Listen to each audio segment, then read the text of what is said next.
Hello, and in this video I'm doing some oil painting techniques on some zombies from this adventure, which is called Barrowmaze Complete by Greg Gillespe. It's for the Labyrinth Lord OSR style D&D, retro style D&D game, and it could be used for anything really. Actually, they do a 5e version of this as well for Dungeons and Dragons 5e. I just happen to have the retro one for Labyrinth Lord, and I have some of the miniatures from it. The miniatures are from a company in the UK, very finely sculpted models from Otherworld Miniatures, and I've got those down here before me. It's taken me about an hour to do the base painting on them, so they're kind of speed painted, and then about another hour to do the oil washes. The oils, which I'm going to take you through in detail, are these from Winsor & Newton. I've had these in my collection since about 94, is it 95? They're about 15, 16 years old, but they're still going strong. And I talk about how I use them to finally do a weathering kind of shading coat on the models in this video. So I shall now get on with that and start walking you through the steps that I take to do that. Here are some undead models, kind of zombies. This one in particular is for Barrowmaze. I've been working through painting them, and I've got a set of 5 here, which took me about an hour and a half just to apply the various sort of paints and washes to give them a pretty grotty looking zombie look and feel. So Barrowmaze is a mega dungeon that was written for Labyrinth Lord, which is a retro OSR clone Dungeons and Dragons type game. And these were pre-primed. I primed them in black, and then I used some white ink on them from Liquitex. And the reason for this video is I'm going to do an oil technique where you put some oil on and then strip it back off to shade them. This one, probably the one that the highlight or pre-shade that went on with the acrylic ink from the airbrush, this Liquitex acrylic ink. It comes in a nice dropper style bottle actually. This one's probably showing that undershading off the best, as in the white fell on the top of the shoulders, so it's underneath and it shows through somewhat, so you get that kind of feeling of dark underneath and then a highlight on top. What happens if I zoom into this chap? You can see some of his gore a bit more close up. Yeah, so around his chest area there you can see that the white from the airbrushed on ink is showing through the skin. So I could finish at this point, but I'm going to use an oil wash on them. So I have a very old tub of oils here, which I've had for quite some time actually. I was just checking when I bought some of them, and they were back in 1995. And that's probably worth mentioning about this oil technique, is that if you do buy any of the tubes of paint, they'll last you forever. You know, even if you were using this technique on a whole army, it would last you for quite a long time. So an old aluminium style tub that I've got all these stacked away in, and as you see, over the years I've collected some, and they do that classic kind of oozing because they have in them a liquid oil, which is basically what all of these are made from. So typically I think it's linseed oil that's in there. When I've seen this technique used on larger military modelling, tanks, you know, the 1/35th scale, serious weathering crowd, they often do things like decant a little squirt of this oil onto a tissue and let that linseed drain away first of all. So that's one thing you can do. I don't tend to do that, I just mix it with some thinners. So in terms of things you need, really, I have some oil thinners, and these are low odour oil thinners, and I've just decanted some of those into a little tub, which I'll use to clean the brush. Plus, also, I'll use that to mix with the oil for this technique. And if I zoom in to the desk here, we can just see up close and personal these colours. The main ones I use is lamp black. That gets a lot of use. So does burnt umber, And really the three, if there's three I use all the time, it would be olive green, burnt umber and lamp black. So why use oils? Well, the main thing is this transparency, which you can see they've tried to represent on the printing of the tube, which is you have the dark side of the colour at the top running through, showing you that they can go very transparent, and that gives you your shade on these models. So when I come back and I'm putting these washes on these 28mm models, I will be able to wash it into all of the dark nooks and crannies on there, and then wipe off the excess oil using some of the thinners again, which I've shown you, plus a kind of a technique with either a brush or a bit of cotton swab or cotton wool to rub it off, which I'm going to show you how I do that. The only real challenge with these over the years is storing them like this, is that I've sometimes come back after not using them for a few months and have found it really hard to get the tops off, and once or twice I've even used some pliers on there, which has sort of damaged the top a bit, but at the end of the day the oils survived. Other oils I have a mix really. I have invested occasionally in some of these official ones from MIG. I think I had some AK ones as well. MIG obviously again supporting the hobby of mostly the military modelling hobbyists, where they want basically the same thing, but they've called it a wash brown, and then they've got one there, basic earth. So essentially they've taken colours like yellow ochre, as you can see there, and then mixed their own blend, or had a company mix their own oil blend where they've made it specifically for the hobby industry. So I picked these up because I like some of the colours, like the darker browns there. But basically, as I said, I mean, I'm a go-to person on my lamp black, olive green, and then the burnt umber for most of the washes. So today's wash, where I'm doing zombies, I'll probably use some burnt umber mixed with the lamp black. So yeah, that's my tub. What other colours? Have I got anything else in there? I sometimes dived into unusual colours, like I've got this flesh tint.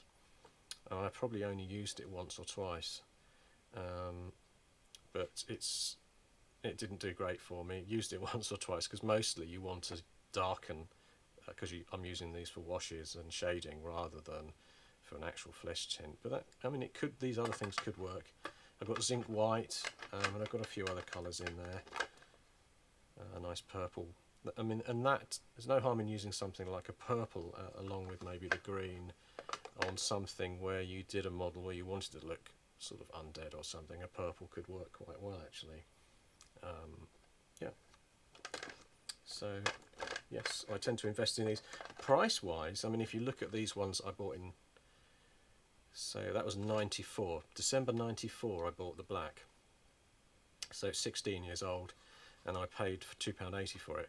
Now those oils are going to be a lot more expensive than that. So if we think of, is there a new one that's got a price on it? So this one I got recently. I saw this and I thought, oh, that's a nice Indian red. I'll pick that up for doing washes on. I had a red dragon actually I wanted to do, and I thought this would be a good oil wash for it. And I think I paid nearer to £10 actually, compared to how they used to be, like £3. The only other thing about brand, so that's a Winsor & Newton Artist Oil Colour. These ones were called alkyds. I don't know if they still do them. The idea is the alkyd in there is like some kind of, I don't know if it's like acrylic based. It says it's got long oil modified alkyd resin. So basically, for whatever reason, in addition to the normal ones, like I said, would have that linseed oil or something in them. I'm trying to read this. Yeah, vehicle linseed oil. These ones, the vehicle is the alkyd, which is meant to dry harder and quicker. It's meant to be quicker drying. I mean, oils still take a long time to dry. The biggest joke that I have with people with oils is they say, oh, how long does it take to dry? And I say 340 years, because actually they have found old sort of Renaissance style paintings and things where the oil underneath a thick coating or a skin on the outside of an oil painting, there's still some wet oil inside. But the way we're going to do this, where we're using the thinners, it's going to dry in about a day, really. I just leave the models overnight. and it'll dry. It will look touch dry within about an hour because the oil thinners evaporates, but actually the oil on there will take about a day to dry before you can like give it a protective coat if you're going to varnish on top of it with a spray or something. I usually leave it about a day. So there you go. So what I'm going to do first of all is squeeze some of these out. So I'm going to put them on to, I've got these are handy, these are called, we call these in the UK, I don't know what they're called overseas, but they're called ramekins, just an old pottery jar, but they're handy because you can clean the oil off afterwards, and they're great for seeing the colour against there. And also these are free because we buy these pies in the UK in the supermarket, and the pies come in these little jars. So rather than throw them away, I've actually got a stack of these. I've already got too many, but you know, it's a reasonable saving way of using something you've already got. So yeah, so I've got the three colours. Burnt umber. I'm going to squeeze out far more than I need, just because I'm going to show you what the colour looks like really. And because, as I said, they tend to last forever anyway, just squeezing out a little bit more than required for these few models isn't a big deal. I say they are a pain to sometimes to get these lids off if you've not used them for a month or so because you've been on other projects. They dry up as well at the top, but it's coming.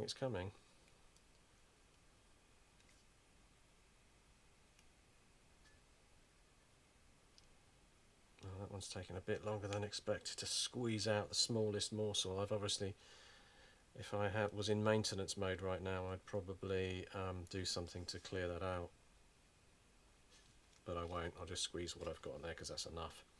So that's the olive green. So in any minute now I'll zoom into these, and then the lamp black,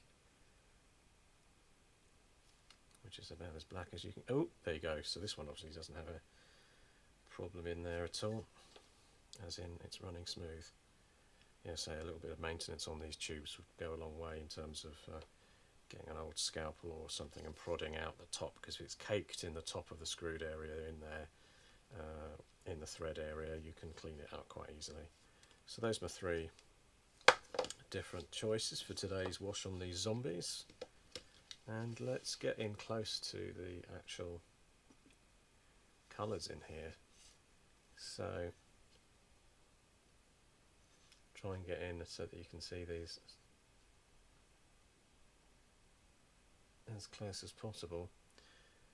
So yeah, in that form they just look like three black blobs even. But if I get a little brush, get some thinners on the brush. It's not, obviously you can't use water with these. I mean that's obviously a very basic thing straight away. You can't clean your brushes with water, and you can't use water to thin these. It just doesn't react with the oils. So yeah, I've got a little bit of thinners on there. I'm just smearing that around for the green, so you can see the green there, and stretch out some of the black. I mean, the black is black really, isn't it? But you can see as you push it around, you can see that how transparent it is, and that's why you use oils really for these kind of washes, because you want to not obscure the model underneath, because you'd ruin all that paint job that you've done on your model. But you want to be able to add what's essentially going to shade in these colours, the brown or the green, but and then it will go into the darker areas, the darker recesses, by using the thinner from the oil to do that. And I will show you that in a moment. I just thought I'd smear that out so you can see the transparency and richness of these colours. They all look like very dark smears, but as soon as you put some thinner in and start to stretch it out, you get to see the sort of richness in the colour in there. I can go even closer there so you can really see. You can really see the colours up close there.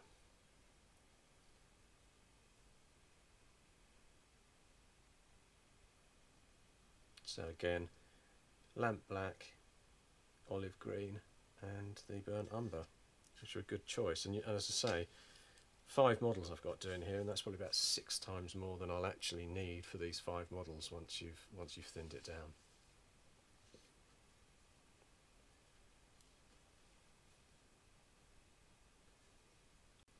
you're probably thinking, what brush should I use for this? Or maybe you're not.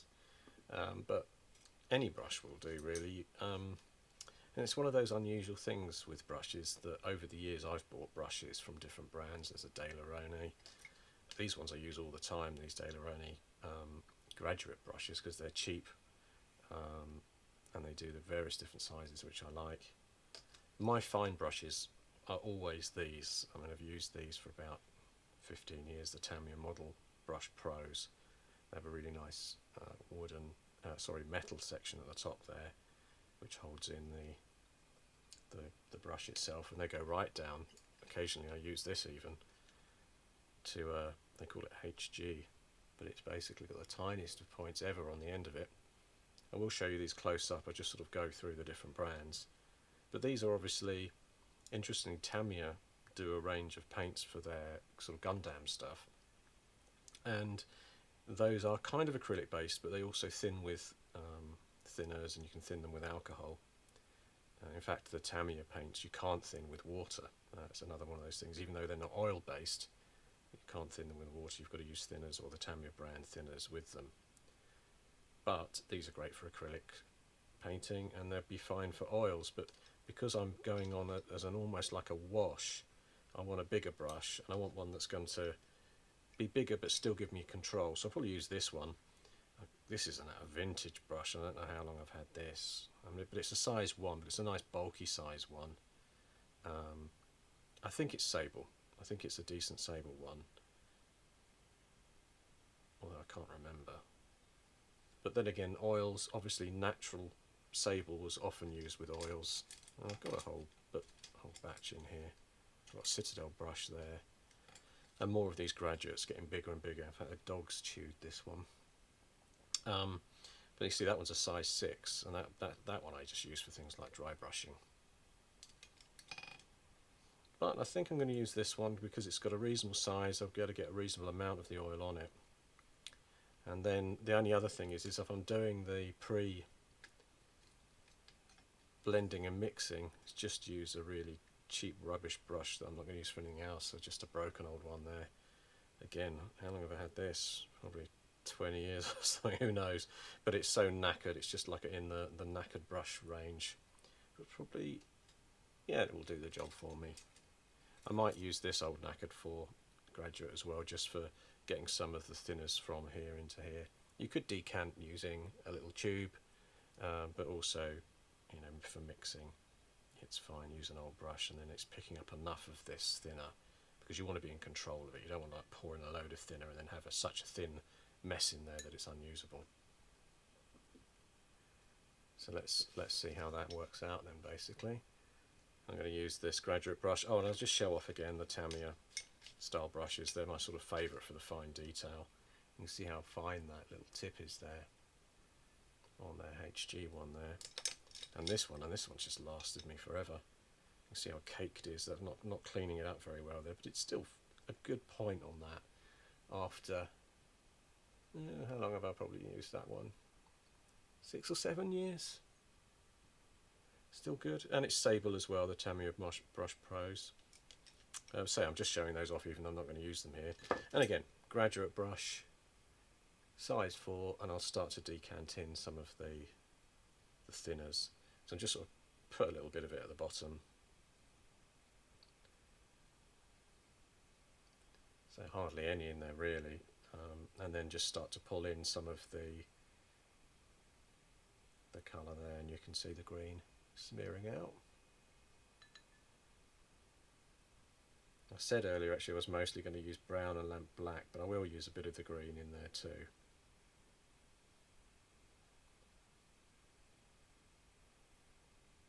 And you see it breaks up into quite a nice smooth. You still get particles, and there's still a bit of breakage in the pigment. And a little bit of black. You really don't need much of the black because it's filth. I mean, it really is, when I say filth, super black. Kind of will take over.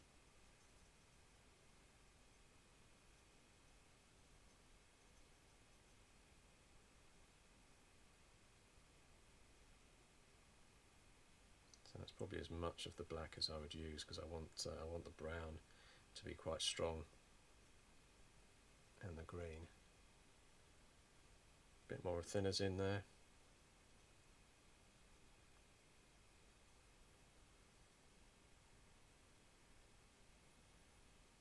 There's quite a nice lot of reddishness in the brown. That brings me to actually mentioning Army Painter. You know, they do the sort of varnish style washes where you kind of make your models look a bit like a candy apple, because you apply a lot of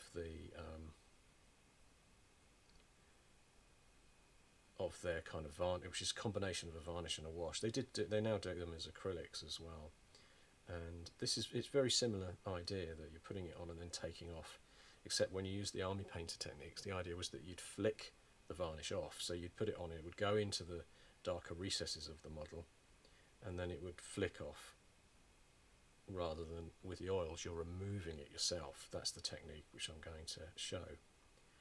So hopefully that's enough talk, and I can see the sort of colour I want. I mean, you're never going to have it dripping off a brush. It's going to be very thin. You don't want this to go on like a paste, like an oil paste. You can see there.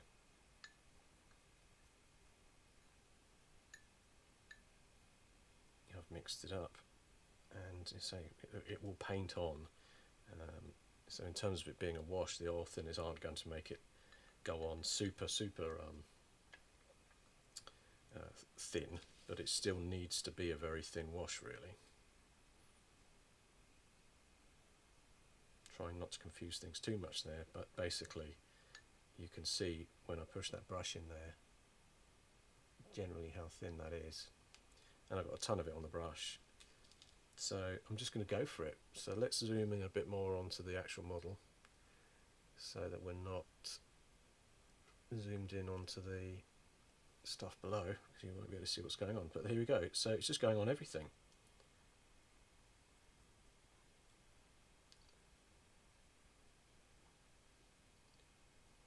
And you can see the sort of capillary action of having the thinners will drive it into all of the crevices on there.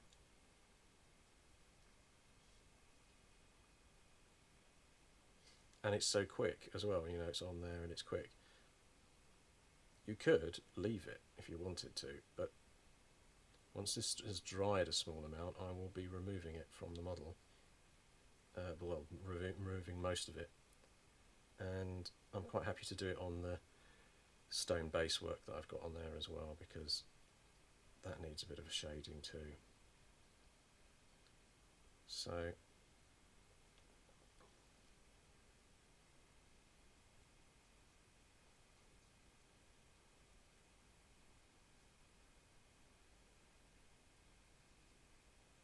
you don't want it, you see it's pooling down the back of the hairline there. You don't want it pooling anywhere, so you can just use the brush while you're at it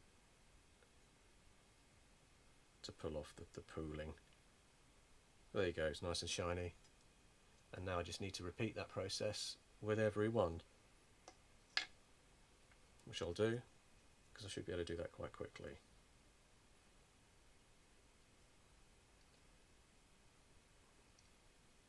Let's move it out of the way, just because then you can probably see what's going on a little bit better,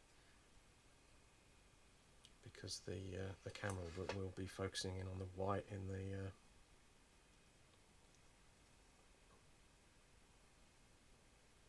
oh, and the other thing, while it's in the pot, you can just add more thinners to get more paint out of it. You know, the thinners is drying as fast as it can in there. Oh, the other thing, the reason this works is that oils are obviously thinned by the thinners, but acrylics are not.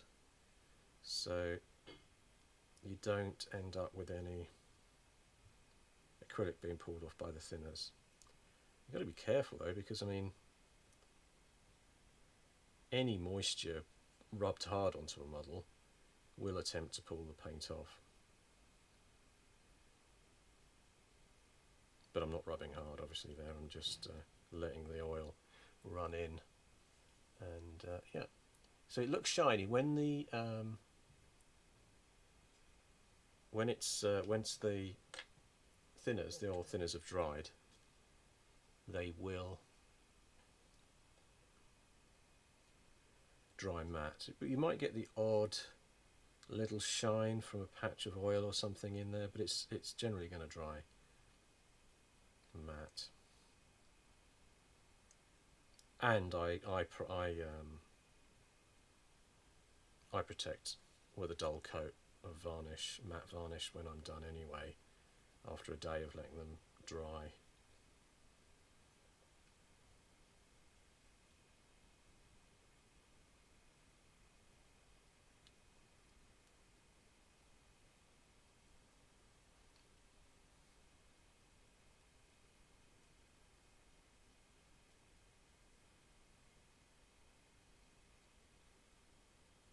It really does go into all of the, it's going to darken everything on there really.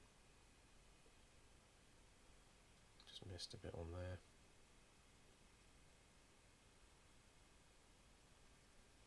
there. This could be done, you know, normally, actually I don't normally do the bases, but in this instance I decided to do them all in one hit.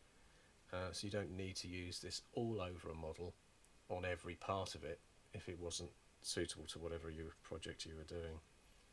It can go on as a spot method. It doesn't need to go on everything.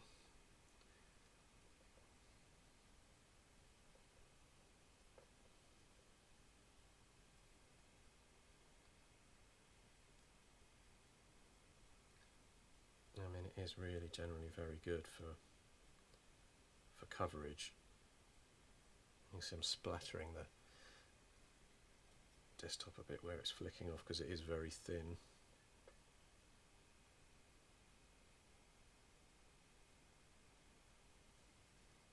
So colour wise, obviously these are zombies and they've got a kind of a green hue, a lot of browns from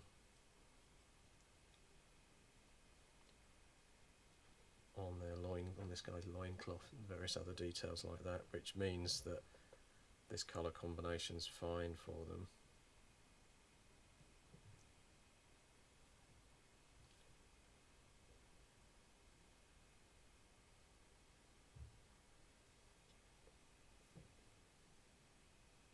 So let's go in on him and just see how he's getting on. See how shiny he is now. Pretty makes his guts section there look quite gruesome. There's a little skull I put into the bucket there, and I'm going to fill that with resin once it's all done. Once the rest of the model's done, I'll fill a resin in there to make it look like a skull in a bucket of water. So the fifth guy here, let's get him done. I mean, really, if I was doing this technique and I was trying to give you the quickest possible video, I should have just done one, but why not see it on a few models, even though it takes a little bit longer and a bit more viewing time. You can always skip to the end to see a bit more detail. You can see his feet there are instantly improved with a bit of the, even though it's shiny at the moment obviously, but it did sort of improve. So just to sort of show you what I'm doing over on the other side of the tub here of the stuff, I am occasionally jumping over, getting a little bit of the thinners on the brush out of the tub, and then just smearing it around in there, maybe adding a little bit more brown and smearing it around, and then that just loads up the brush, and then I'm coming over and then just layering it on the model. And this one also has a little mouse. This has a rat on the back of it. So you can see over there, get some on the brush, and then just let it do its job. So the back of that one hasn't been done. So I'll just skip back to that view and zoom in just for that moment of putting it on. You can see how it goes in the hair so easily.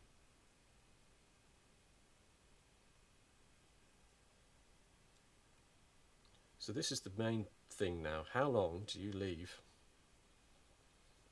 that oil on there to settle in before you do the next stage? Well, for me, when I start with about 5 models like this, it is going to be drying on the first one because that thinners will be working away, nearly at the point where you've done this last one. So like 5 minutes or so, you're nearly ready for the next stage. So cleaning wise, with this brush, just skip over, and I'm using the same pot I was using for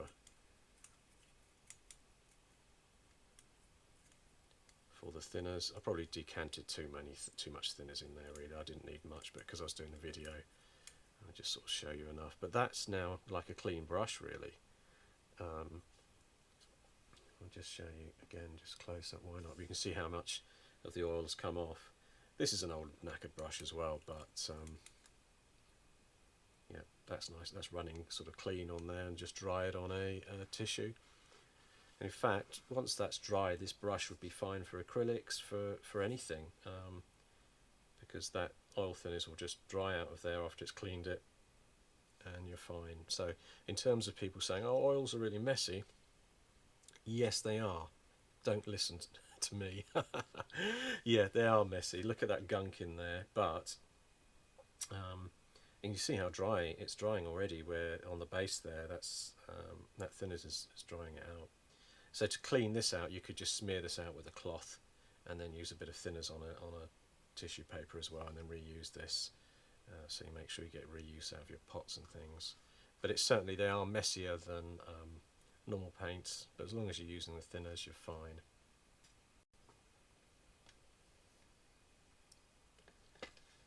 So the models have literally had just a few minutes to dry since I started the first one, and you can see, once I've zoomed in,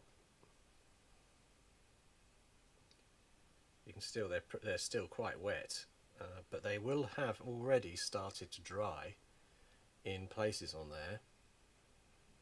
And then the technique that you want to use to start getting these off is to use a Q-tip, or a cotton wool bud, as they're known in the UK. I think Q-tip in the USA. These ones are eco ones with a wooden bamboo stick on them, and initially you could use them dry actually, just to rub off the larger patches, and you can see it will start to pull the larger areas off the models.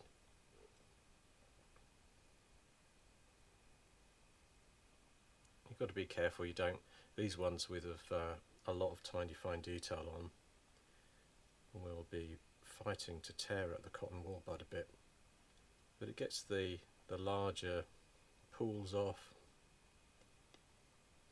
before you move on to the next part of this, which is to do it with a bit of thinners on there. So this is a dry cotton bud, and again it's just, you know, taking care not to leave behind too much fluff, or any fluff for that matter. You don't want fluff on your model, so it's mostly not rubbing, it's just sort of touching.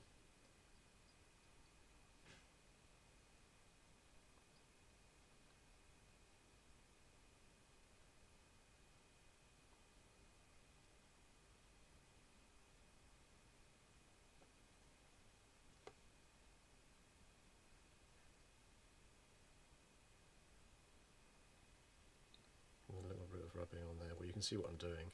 It's not exactly hard technical stuff.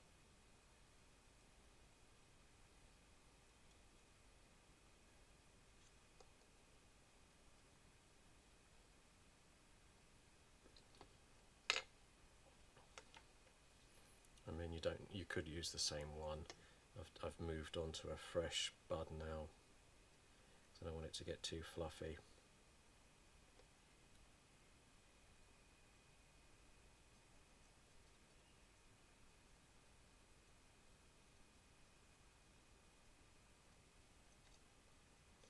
And you can do this with a brush as well. I mean, typically I normally also use a brush on these are small, so given their size, I don't when I get a big heavily laden brush with a load of thinners on it to suddenly brush all over these.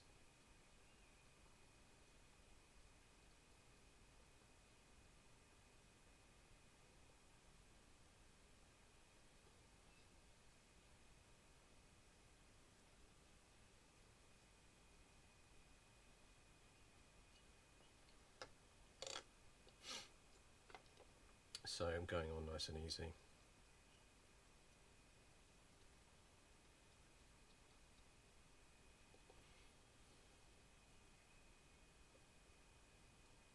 That actually works, a little rolling technique as well. I can see areas on this one that are really dry already in terms of the oil paint as well.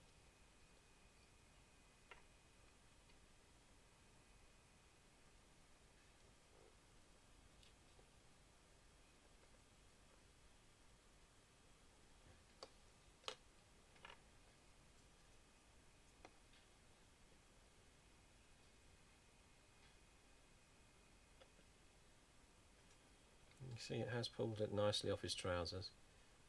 I mean, zombies probably are about the worst possible demo of this because they're kind of grotty things anyway. They don't have a large area of skin that would benefit from a lot of like gradation in the shading, because they're just a little grotty, dirty, foul thing anyway. You know, whereas maybe a large dragon wing, which I've used this technique on, the large dragon wing would benefit a lot from having you know, gradiated shading, because it'd take away from the fact that otherwise it's going to look like a big single colour area, by giving you much more subtle control.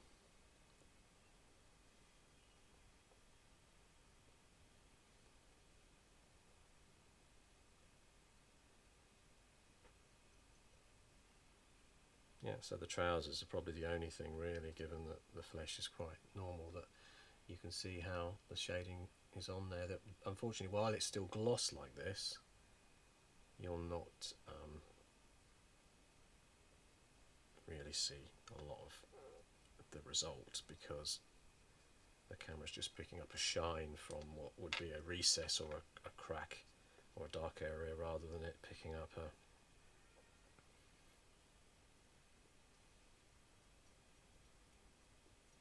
dark crevice neatly shaded. It's going to blow the camera out by giving it a nice reflection.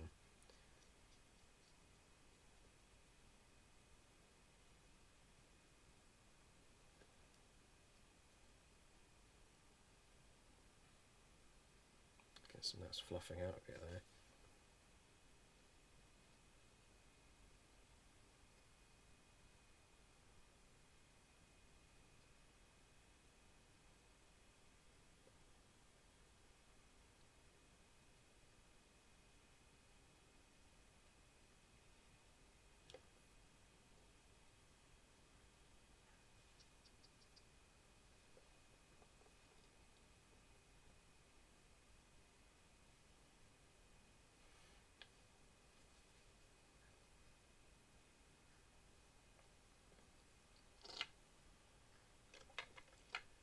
So that's a good start.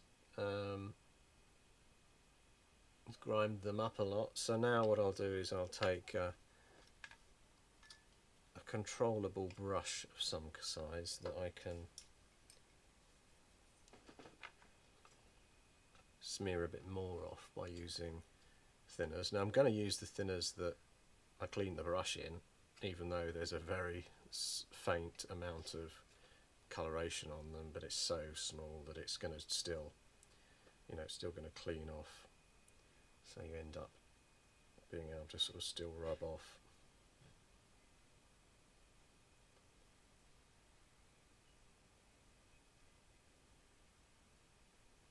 I mean, the key thing here, sorry, I didn't show, is that when I grab some of the thinners on the brush out of the little jar, let me get that pot out of there now. I'm drying it off. You don't want a wet brush. You want a dry brush, because you don't want to be smearing a lot more around of this stuff. than what's necessary.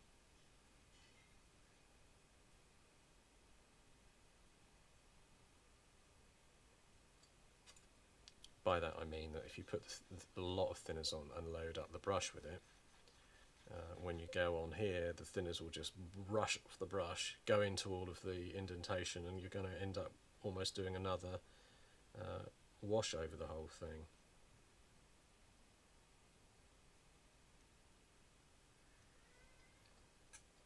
And then it's kind of down to you where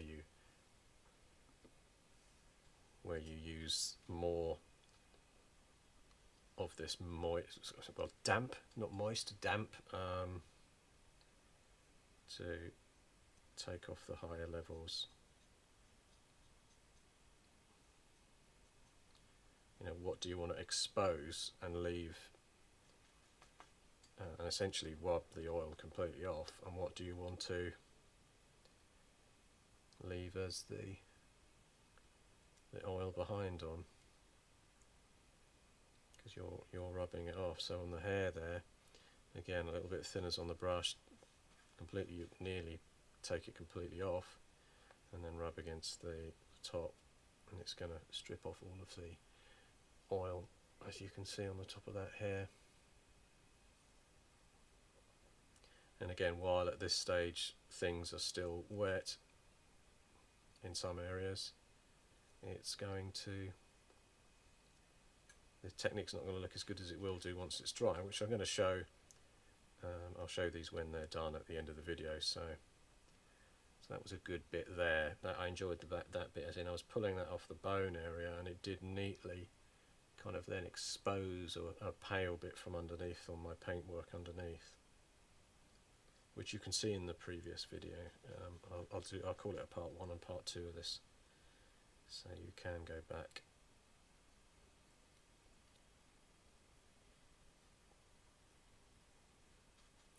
Yeah, so you just be careful with the Q-tips when you're doing them, because I like the control that I've got with the brush here to rub off those oils, but the Q-tip, which is a good tool, does come with that risk of leaving behind some fluff, which you want to try and avoid.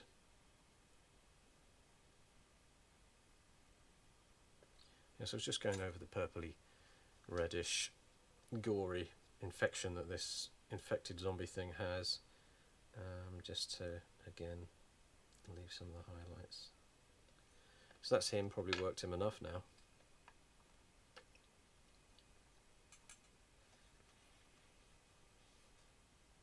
So these are great because, again, I've dried that off, but on the head there, I know I can really make sure I pull the paint off.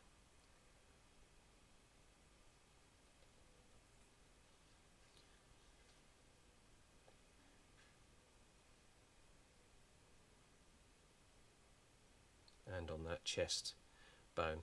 I wanted to mention these are Otherworld miniatures for the Barrowmaze Mega Dungeon OSR setting, as I understand it, and I wanted to mention this particular one because I really like the fact that the sculptor left that big cavity in the middle, but very cleverly, so that you didn't end up with a model that was just going to bend and buckle on you, used the waistcoat to provide the structure. So you end up with a very neat model showing a kind of empty rib cage and spine that's rotted away with the last bit of flesh on the neck there, but ultimately very well done in terms of still providing structure for a metal model. This is a metal model.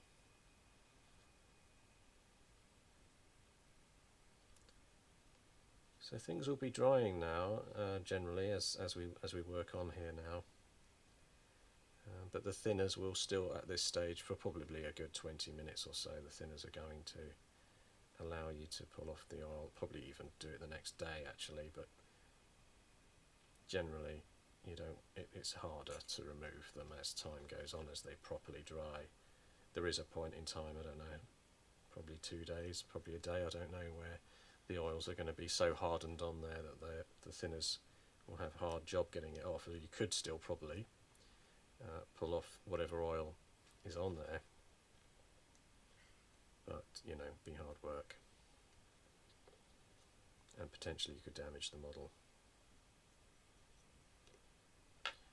Of course, colour wise it's worth mentioning, you know, it's not easy. You know, that black boot, I'm not even going to bother touching that black boot on this guy because there's no reason, because I painted it black. You know, if it was painted a dark brown or something, it could potentially benefit from a little bit of the oil being taken off. And just on the base there as well, pulling off a couple of the flagstones just to highlight them. So let's go into his chest and have a look at that. Interesting. Get it into focus. You can see that whole rib cage that's empty there. I like details like that, little bit of flesh torn up there as well, very nicely done. A bit of sculpting. So what I've got now, I've got 3 more that I've got to do the oil removal on. Now I'll get to work on them.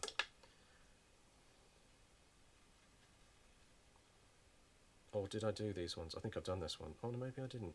No, I didn't. I just did the Q-tip on this one.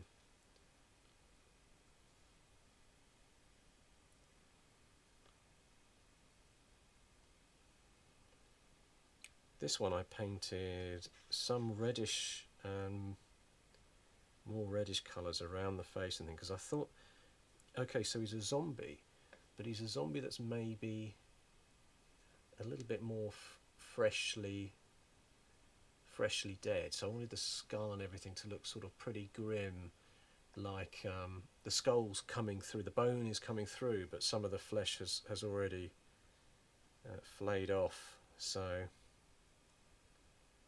he's a goner. Well, he's already a goner, but I mean he's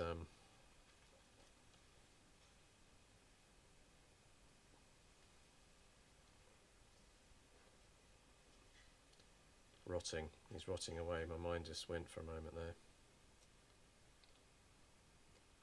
So as I mentioned in the previous video, these had a pre-shade of white that was top down airbrushed onto them before I painted the basic colours on, and that meant that I already had a darker tone towards the bottom of this leathery waistcoat than the top. So now that I'm also pulling the oil paint that's gone off on there away from the top areas, it's also having that result of leaving some light on the top. This grim geezer.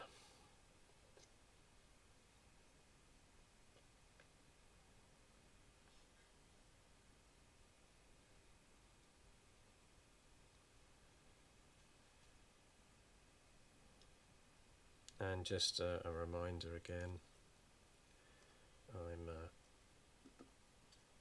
I'm using this Daleroni. It's an old one, but it's size 1. It's quite a big brush, and I'm using some of the thinners that's picked up quite a lot of colour now in that little pot. But I then dry the brush off there, and then it's just hardly any thinners on at all to help me. It's moist enough to help me then pull that off, leaving certain areas behind. Well, this was one of my favourite ones. I shouldn't have touched him there, but he's a bit wet. Let's go back to have another look at him. You don't get a lot of female zombies. I know companies do make them, particularly for modern games. You know, your Zombicides and various board games that have come out. They do a lot of modern female zombies. I do have a female zombie that's a really large one from Hassle-Free Miniatures in the UK. and it's in this set to be painted as like a kind of a big mama kind of lead of these zombies.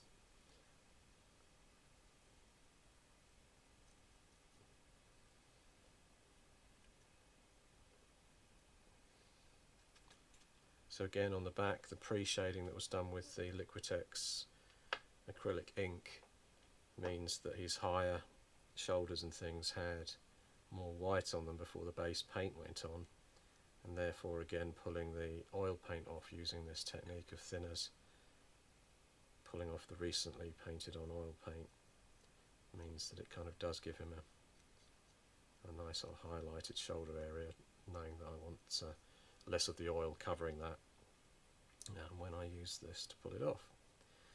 So I don't think this technique takes very long. I'm quite happy with it being something that it's not a master skill to be able to do this, but it is definitely something that, you know, it adds a richness to the model. Like that guy's shoulder thing there. Look how rich that now looks, like someone's really got a horrible exposed bit of flesh there, but it's all just got a little bit of oil paint, and I can rub even more off to make it leave more of the highlighted stuff behind. But generally speaking, the whole thing looks pretty grim and gory, and I haven't had to do much in the way of technique. Obviously it's all a technique, but I haven't had to spend a lot of time making that look right. There's one other thing mentioning, because say the oil and the thinners don't react with the colours that are there already, which I mentioned earlier, which is why you can use the thinners and not pull off your acrylic paints that are already on there.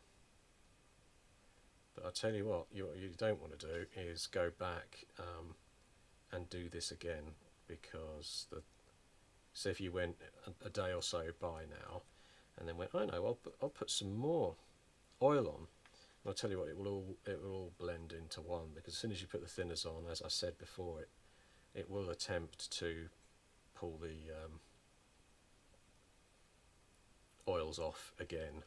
So it's a kind of a one-time thing. You can't then go back on with this oil thinners technique again, because the thinners will the thinners will attempt to strip the oils off again.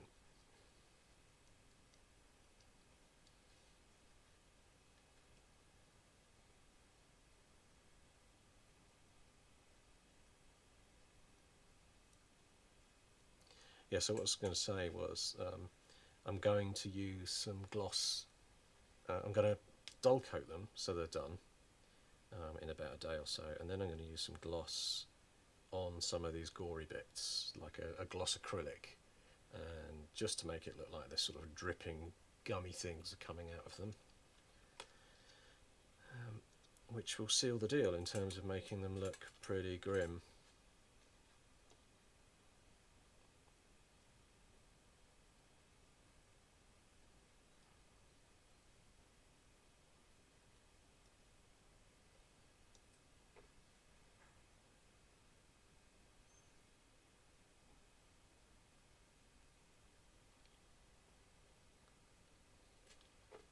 Yeah, so say these were from Barrowmaze, and I can't remember now what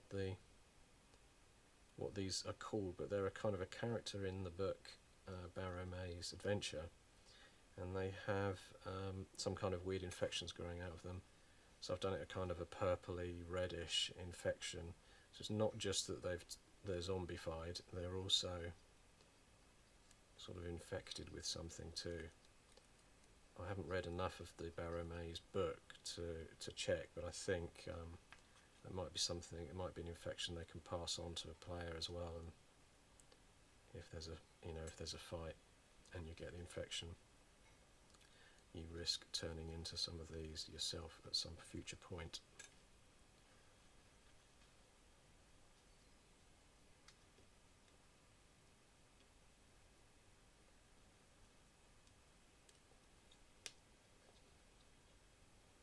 That's nearly dry on the back there, the way that the oils have already gone in.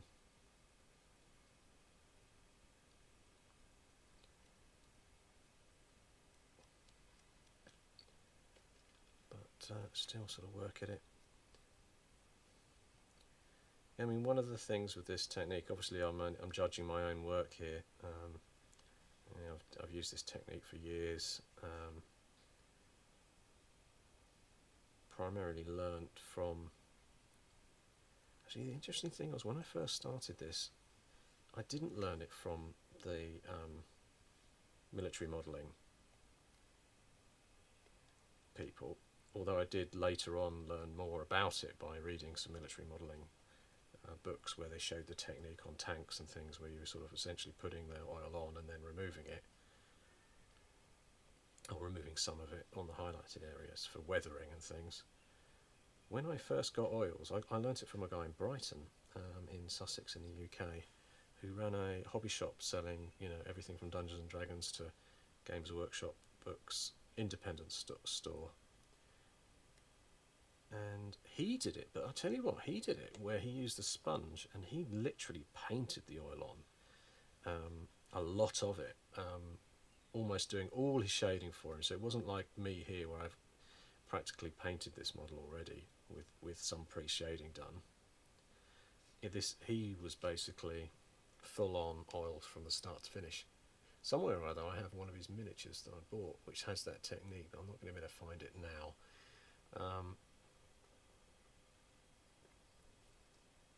So yeah, it looks pretty grim. The other thing worth saying about it is, as a technique, it has that sort of Blanche Itsu, is it called, the old artist from Games Workshop, where he used to make chaos things look really grim, and that's what you're going to get with this. It's great for zombies like this, to if you wanted them to look very medieval, gory, scummy looking. And again, I'm just using a little bit more on the, because I did go onto the base with the oil wash as well. Just making sure that, you know, some highlighted areas on the base that haven't got the oil on and it's gone off.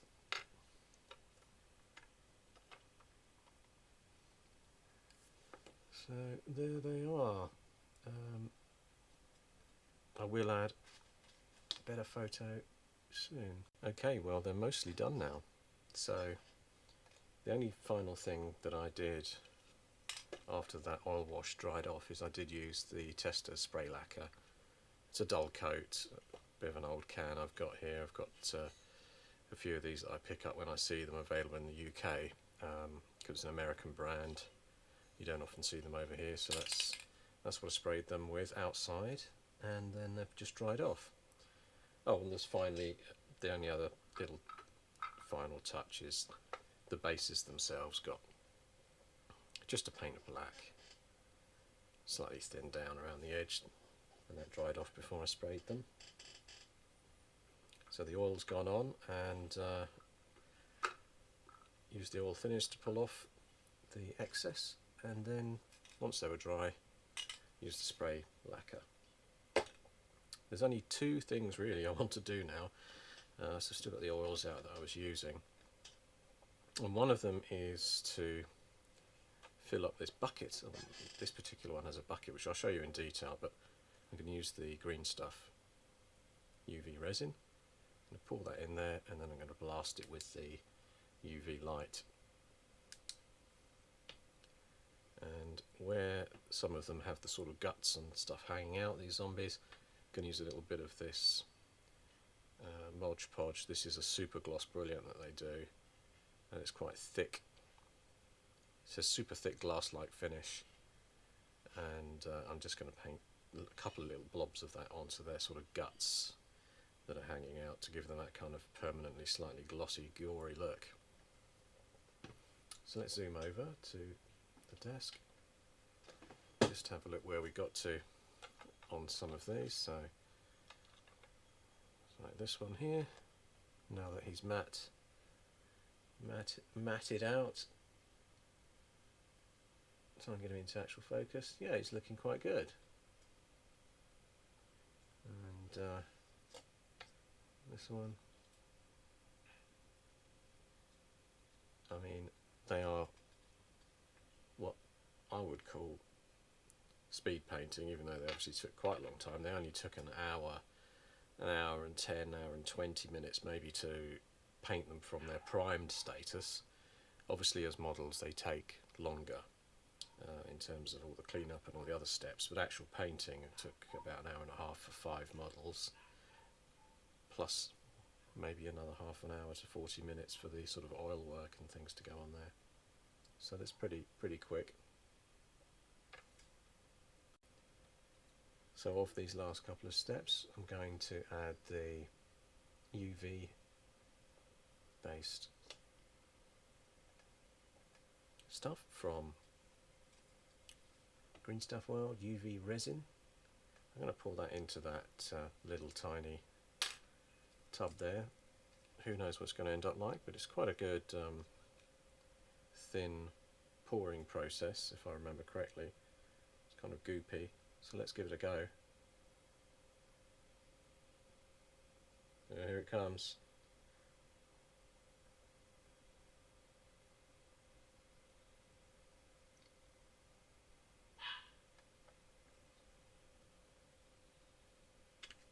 So initially that's kind of rested on the top.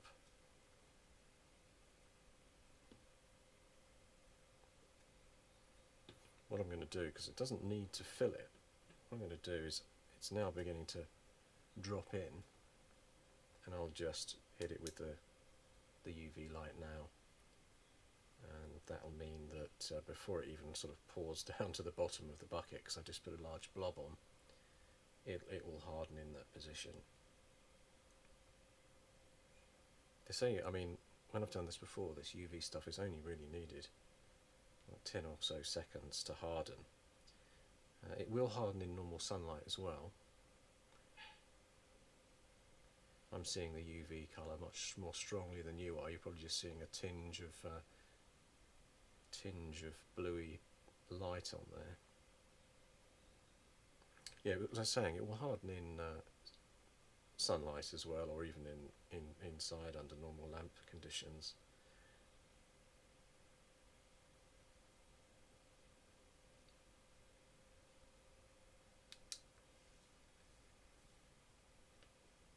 So that's probably enough. There's a couple of bubbles or something down in there, but you know, generally speaking, now I've got basically a skull.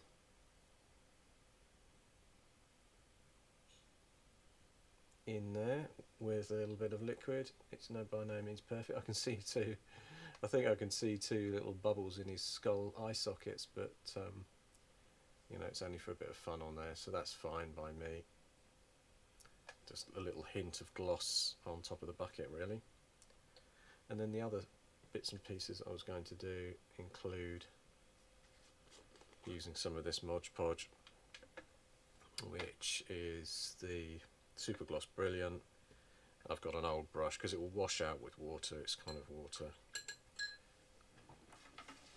cleanable, soluble, whatever the best word is for that. Just making sure I've got myself something to rub off any excess on. Yeah, I only really need small amounts of this on the end of the brush.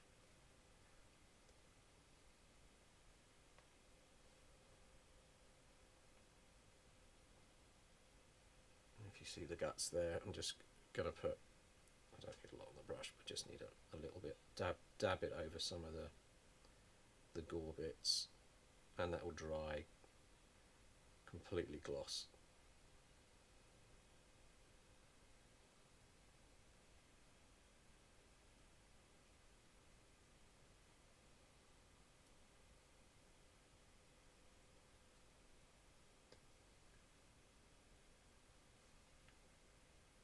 There's a bit on his back there as well. I'll just gloss up a couple of blobs of it, and maybe some of that exposed flesh up there.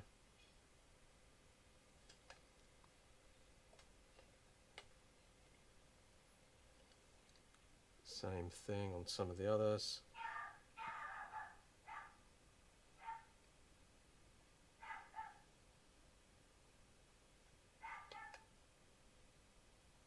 Some of them don't need much really.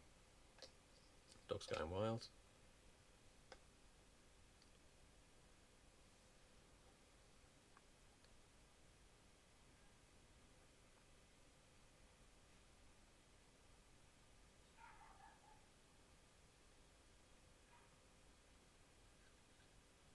yeah, if you're thinking of starting YouTube and you've got a dog, there's no harm in them having a little bark occasionally.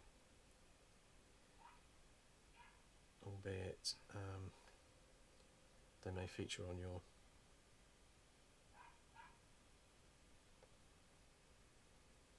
uploads.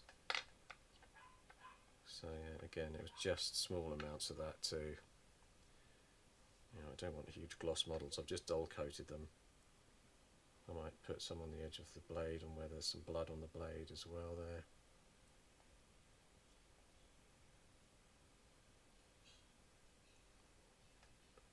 Give the blade a bit of shine, just around this guy's mouth.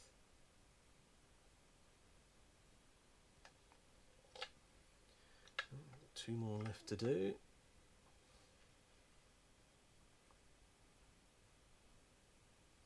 I mean, once you've seen this technique once, it's not that exciting, but I will get it done.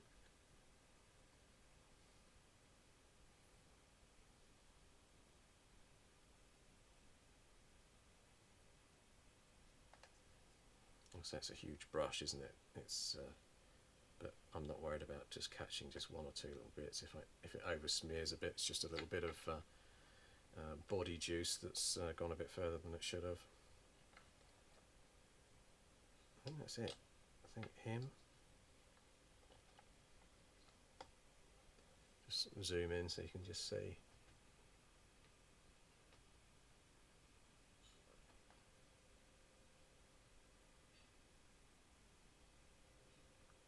Some of the smearing, it just brings some of that gory bit alive a bit.